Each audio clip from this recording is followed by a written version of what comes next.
Muy buenas noches. El tema de hoy se denomina teoría del caso en el proceso penal.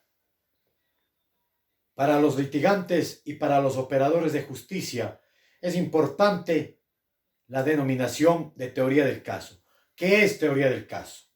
Pues teoría es aquel planteamiento que vamos a confirmar o demostrar, eso dentro del aspecto científico. ¿Qué es un caso?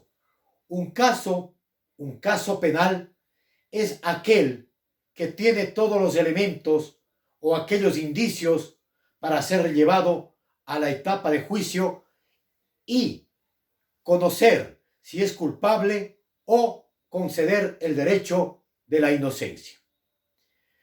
Todo litigante, al momento de tomar un caso, debemos planificar cuáles son nuestras teorías. Y me voy a referir a las teorías del caso, porque muchas de las veces no solo es una teoría. Depende cuál es la estrategia de defensa. En el caso de los litigantes. En el caso de la fiscalía, lo mismo, de la misma manera. Dicho esto, hay teoría del caso para fiscalía para demostrar la culpabilidad. Y hay teoría del caso para la víctima, a través de su abogado, demostrar la culpabilidad y, por supuesto, los daños, perjuicios causados a la víctima. Y hay teoría del caso para el litigante en materia penal para demostrar la inocencia de su defendido.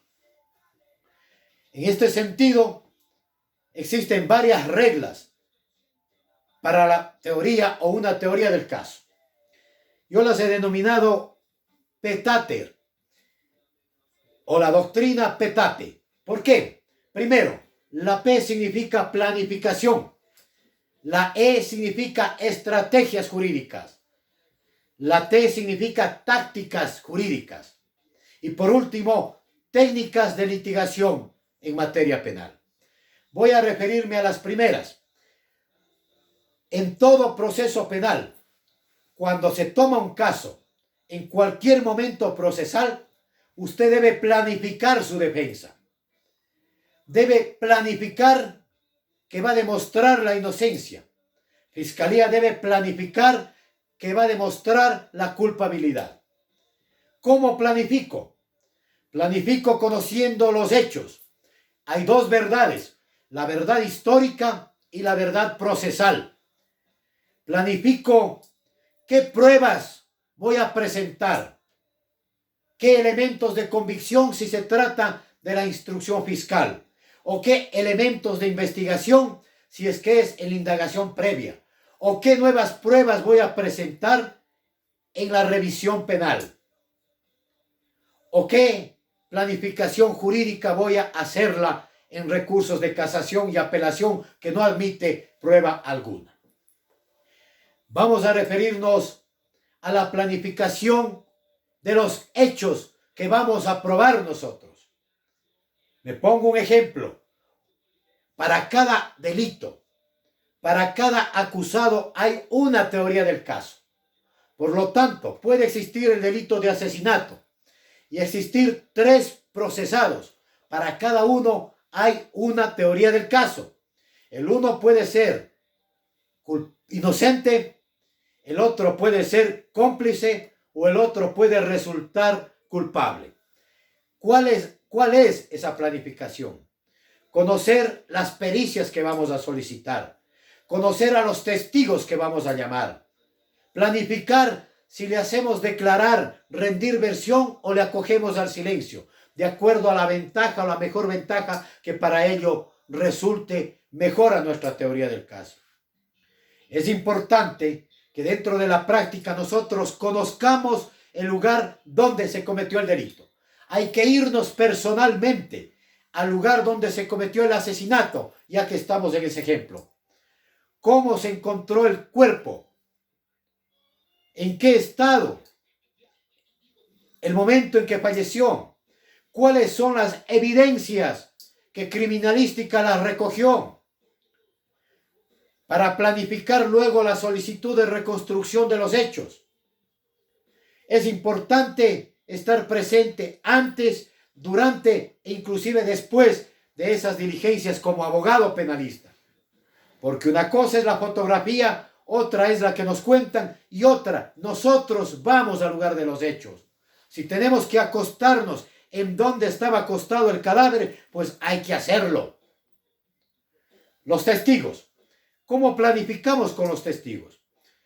¿Cómo planificamos con nuestro defendido? A nuestro defendido hay que prepararlo 1, 2, 3, 4 veces hay que prepararlo. Como que estuviera rindiendo la versión, como que estuviera en la etapa de juicio. La preparación es fundamental, el contacto directo con nuestro defendido. No puede ser que un penalista vaya a la versión o a la declaración sin que antes lo haya preparado. Hay que hacerle preguntas y repreguntas para ver si se cae en las mismas. Caso contrario, mejor sería acogerle al derecho al silencio. ¿Y qué en cuanto a los testigos? Con los testigos de la misma manera. Hay que llevarles a nuestra oficina, adecuar como que estuviera en la fiscalía tratándose de la investigación o adecuar como que estuviera en la etapa de juicio. Hay que indicarles en dónde tienen que pararse, cómo tienen que sentarse, la forma en que tienen que mirar a los señores jueces con respeto, la forma en la que tienen que contestar, el momento que deben hacerlo. Cuando escuchen objeción, deben callarse un momento. Esa es la forma de planificar la defensa. Eso planificamos en cuanto a los hechos. ¿Y qué en cuanto al derecho? En cuanto al derecho, existe una planificación, pero voy a referirme más que planificación. En el campo del derecho se denomina estrategia jurídica. Estrategia jurídica. ¿Cuál es la estrategia jurídica? ¿Qué voy a probar en las diferentes etapas del proceso penal? No es lo mismo probar en la investigación del proceso penal, que la investigación es preprocesal. Ahí tengo que probar que no hay indicios, que no resulta ser sospechoso. Para que se archive el caso, el fiscal desestime. ¿Qué estrategia puedo utilizar en la instrucción fiscal? Ahí ya se judicializan los elementos de investigación, materiales, pericias, testimoniales, instrumentales o documentos. Ahí va mi estrategia. Si comparece fulano o no comparece sutano. Si comparece mengano. Es decir, si vale la pena comparecer algún perito. En el caso que nos remitimos de asesinato, habrá que pedir una pericia de reconocimiento del lugar, una pericia de reconstrucción de los hechos, una pericia psicológica para nuestro patrocinado, una experticia de entorno social para estudiar el antes, el momento y el después del delito de asesinato. Hay que pedir como estrategia lo que nos convenga y lo que no convenga. Tenemos que presentar objeción, impugnación, siempre con lealtad, con buena fe, no con artimañas, con mucho conocimiento del derecho, de criminalística, de criminología. Otra estrategia es conocer a nuestro adversario, no enemigo. Conocer al fiscal que va a llevar la causa. Tenemos que saber si el fiscal tiene tendencia neoconstitucional, si el fiscal es inquisitivo, si el fiscal apoya a los grupos vulnerables, si el fiscal pertenece a algún grupo de minorías, si es que odia a los negros, odia a los violadores. Tenemos que saber cuál es el pensamiento y el actuar del fiscal, si es un fiscal probo o una fiscal proba, o es un fiscal corrupto, si es que se debe al poder o si es que es independiente o es imparcial. Esas son estrategias jurídicas. Lo mismo cuando estamos frente a un juez que no le conocemos, a un nuevo juez. No es lo mismo estar ante jueces de flagrancia que ante jueces de garantías penales o ante jueces de tribunales o ante jueces de impugnación de la Corte Provincial o Corte Nacional. La estrategia es, por ejemplo, conocer qué tipo de juez, ante qué juez vamos a litigar. Si es un juez muy preparado, si es un juez corrupto. Por ejemplo, en flagrancia. Usted en flagrancia no necesita conocer mayormente el derecho. Más bien tiene que conocer quiénes son los contactos en flagrancia entre fiscales y entre jueces. Me duele decirlo, pero esa estrategia es una estrategia frente a la corrupción o una estrategia de adecuarse a la corrupción que se genera, no siempre, pero en varios casos. Igual sucede en las otras instancias, inclusive en las Cortes Nacionales de Justicia. La estrategia jurídica debe ir planificada de acuerdo a lo que vea indicado. La estrategia está en qué ley voy a manejar, qué artículo de la Constitución me sirve, qué ley internacional me favorece. Eso se llama tácticas jurídicas. ¿Cuáles son las tácticas jurídicas? La táctica jurídica precisamente es la forma en que yo voy a litigar. Si conozco un tribunal que le gusta que sea breve, rápido, tengo que ser breve, rápido, conciso, sencillo y simple. Si al frente mío están tribunales, jueces que conocen mucho el derecho, debo ser muy técnico. Esa debe ser mi táctica en mi teoría del caso, para demostrar hacia dónde voy. Eso es táctica jurídica. La táctica jurídica debe ser aquel conocimiento del Código Orgánico Integral Penal, de la ley penal, adjetiva y sustantiva, del Código de Procedimiento, del Código Orgánico Integral Penal. ¿Sobre qué significa el delito? ¿Qué pruebas me favorecen? ¿Cuáles son las atenuantes que me podrían favorecer? ¿O qué elementos me favorecen para la inocencia o fiscalía para la responsabilidad penal? ¿Qué norma constitucional la voy a utilizar?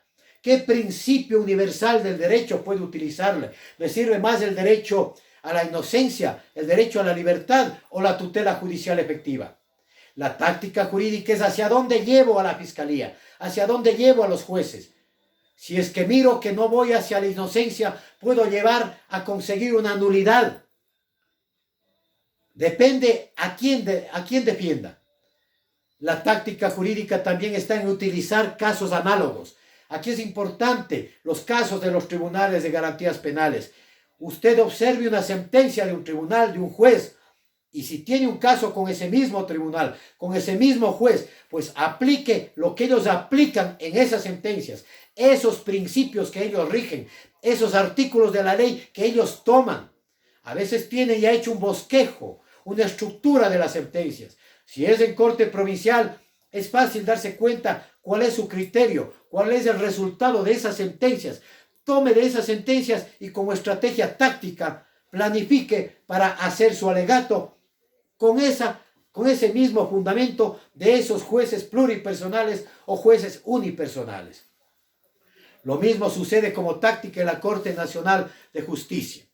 ¿Qué sucede con la técnica? La técnica es parte de la teoría del caso. La técnica se conoce como litigación en materia penal o técnicas de litigación. Una técnica de litigación, por ejemplo, es la adversarial, la de contradicción, la de contraposición entre las partes procesales. Por ejemplo, Fiscalía en una etapa de juicio entrega un documento y le presenta al abogado y usted tiene que objetarlas o tiene que impugnarlas. ¿Por qué? Por ejemplo, en caso de asesinato, alguien presenta un certificado firmado, pero no comparece quién firma ese certificado de cualquier naturaleza. Eso se presenta dentro de las técnicas de litigación oral de objeción a ese documento porque no cumple el principio de tutela judicial efectiva, como es el principio de inmediación. Debe comparecer ante el tribunal, ante los jueces, para seguridad jurídica y para que el sistema procesal se constituya en una garantía del debido proceso, se constituya en una verdadera garantía judicial y no se cometa ese error al que cometen los jueces, fiscales y operadores de justicia. Cabe mencionar que dentro de la teoría del caso, más se refiere a los hechos, pero también al derecho. La teoría del caso generalmente está inmersa dentro de la estructura que conocemos nosotros como la triada de las normas, los principios o las directrices, o viceversa. ¿Cuál debemos aplicar de ellas en una teoría del caso? Pues, ¿qué sistema vivimos? Había manifestado que nosotros vivimos el sistema de derecho penal mínimo, acusatorio, garantista, neoconstitucional, humanista a nivel internacional. Entonces vemos cuál de esa triada se aplica. La ley, los principios o las directrices o las órdenes. Como vivimos en un sistema garantista, debemos aplicar, solicitar que los jueces, los fiscales apliquen primero los principios jurídicos, luego las directrices y al último tendrán que aplicar la ley. El juez ya no es quien lleva la letra de la ley en estricto sentido. El juez tiene que aplicar primero la justicia antes que el derecho. El fiscal tiene que aplicar los principios de descargo antes que los de cargo. Tiene que aplicar los de cargo, luego los de descargo. Es decir, viene la aplicación de uno de los tres. Quiero manifestar que efectivamente vivimos nosotros combinados los sistemas garantistas con el derecho penal del enemigo o inquisitivo. En nuestro país más vale un decreto, más vale una resolución del Consejo de la Judicatura, de la Corte Nacional de Justicia, está por y sobre la ley y sobre los principios. Cambia la triada, órdenes o directrices, principios y luego la ley. Esos tres nos han regido, nos rigen y nos regirán toda la vida. Cabe mencionar también cuál o qué debemos aplicar dentro de la teoría del caso. Primero el derecho, segundo la justicia o tercero la aplicación de los derechos humanos.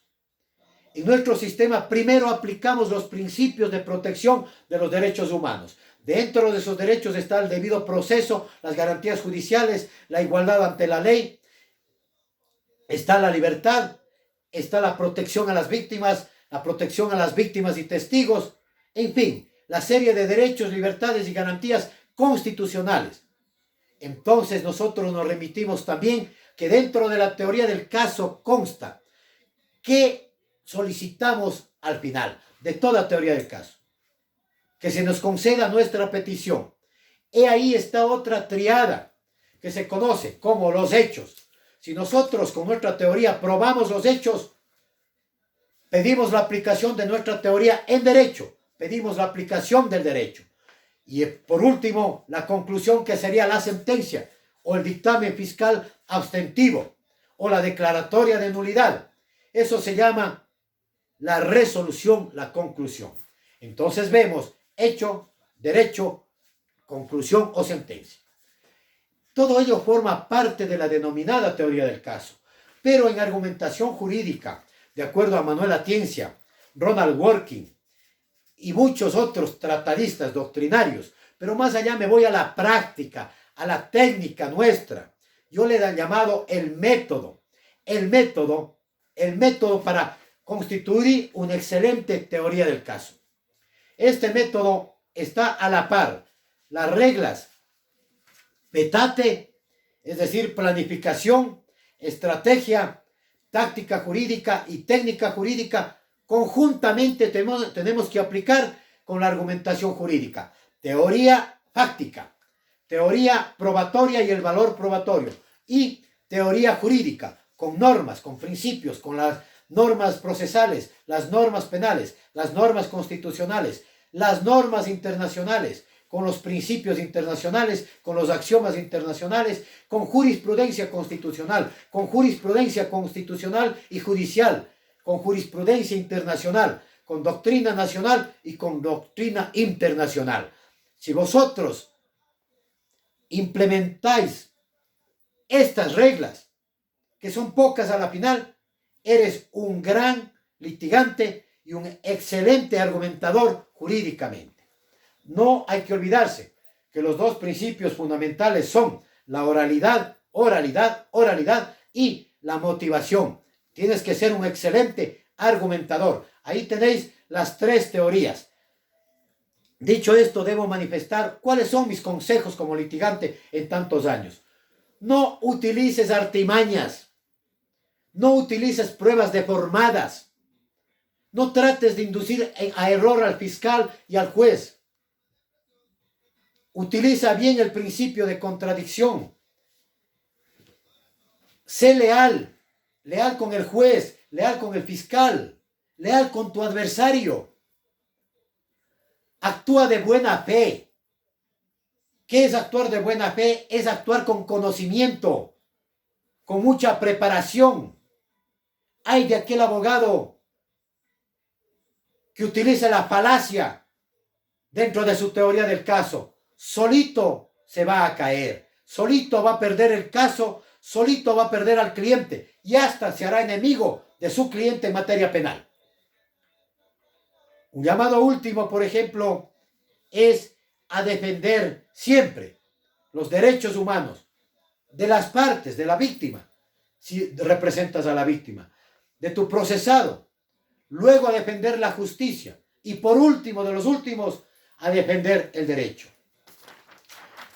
Antes de concluir, quiero enviar unos saludos a una institución jurídica del derecho penal en el país, al señor doctor José Arnulfo Moreno Arévalo, más conocido como el doctor Pepe Moreno, maestro de maestros, litigante a carta cabal, no ha bajado la cabeza a nadie ni ante nadie, un hombre frontal, controversial como el que más, compañero de litigio, hermano de alma, al señor doctor, otra institución del derecho, José Logacho. Un abrazo para nuestro querido maestro. Un abrazo también a nuestro gran amigo Fabricio Silva, uno de los héroes de la patria, miembro de la Policía Nacional que está ofrendando su vida, su salud, arriesgando a su familia. Un abrazo fraterno a toda la Policía Nacional. Al doctor Mauricio Navas, que representa el futuro de la juventud en el derecho, un futuro jurista que ahora mismo está realizando estudios de PhD.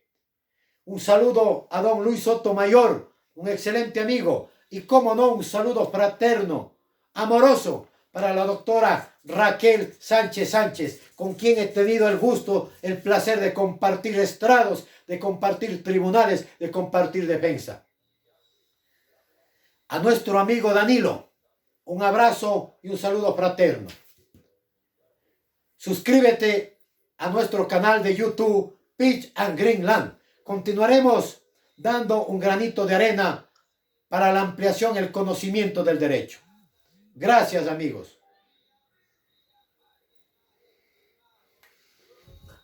Bien, entonces Danilo. ¿Qué dice Dani? Feliz cumpleaños. Yo mando a decir feliz cumpleaños. Hablas, justo.